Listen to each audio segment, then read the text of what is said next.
Welcome back to The Takeout, coming to you from New York, and you're going to see a pretty well-known New Yorker here in just a second. A new poll from the Associated Press and National Opinion Research Center finds Jewish Americans are increasingly dissatisfied with Israeli Prime Minister Benjamin Netanyahu. So much so, the New York City mayor, Zohran Mamdani, has a higher favorability rating among Jewish Americans than Netanyahu. 44% of those surveyed had a favorable view of Mamdani, just 32% of Netanyahu.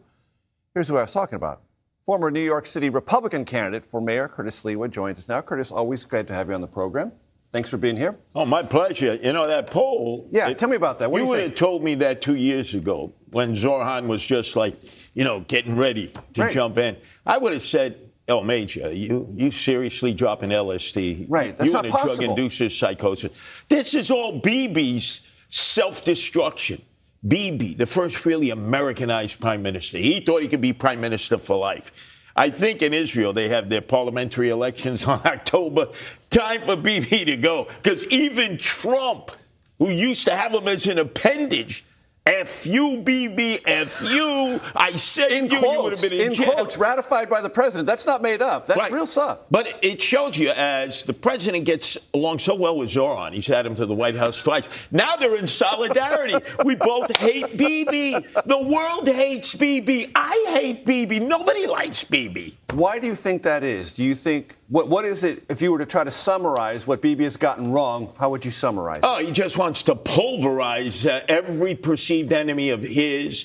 15 years ago, remember at the General Assembly, he had that comic figure of the bomb. Oh, Iran, they're going to have the nuclear bomb in 15 days.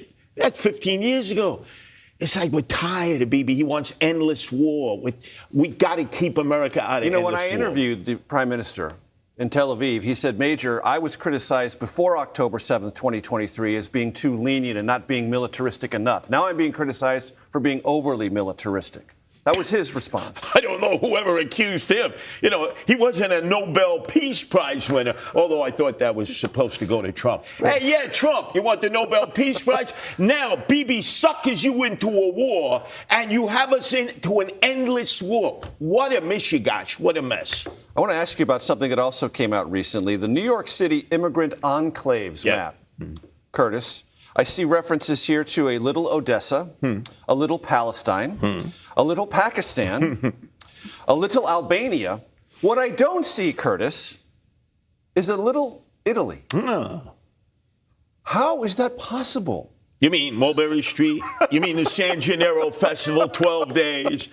You mean Christopher Columbus, right? All of that. Well, Look, this is Zohran. He's like Trump. He polarizes. If you ain't with him... Now, the mayor has said this is an oversight and it will be corrected. Yeah. I grew up in an Italian household. We say you're a chiacchierone, ma qua non mai, right? That's like you're a Pinocchio. Anybody who is opposed to Zohran, he just wants to eliminate them. Trump does the same thing. So that's why we're into a situation now. Do you think that's why they kind of admire each other? Oh, yeah, because they polarize. I want to try to unify. The way you unify people is you put out a map in New York City and you point out all the ethnic enclaves. How do you leave out Little Italy? And what about the Irish? Oh, the Irish, up there in Woodlawn. Oh, that's called Little Dublin. Oh, it doesn't exist. You just wipe it off the map. But isn't that what Donald Trump did? The Gulf of Mexico is now the Gulf of America. And if you don't call it the Gulf of America, a pox on you. Boy, they are like two peas in a pod. Before I let you go, Curtis, I got to ask you, how did you enjoy the Taylor Swift-Travis Kelce wedding? I know you attended. No. I was on the outside. By the way, where were all the Swifties, right? We had all those cops out there schwitzing on their bulletproof vests. Yeah. There was a few out there. Let me tell you, Garrett. I don't want those freakazoids, trendoids, jet setters that came, the 1,000. The last marriage that took place in Madison Square Garden was Sun Young Moon with his brainwashed Moonies. Remember those arranged marriages? How tacky. And they had a buffet. Why not do it in Kansas City or fly over Cleveland? Something else happened after the wedding. Someone named Justin Gignac gathered up bags of garbage that were outside of Madison Square Garden. We're not even sure, I don't believe he's sure, that the garbage actually was from the wedding itself. But he sold it, $25 a bag, $100 for larger bags, and Curtis, it sold out.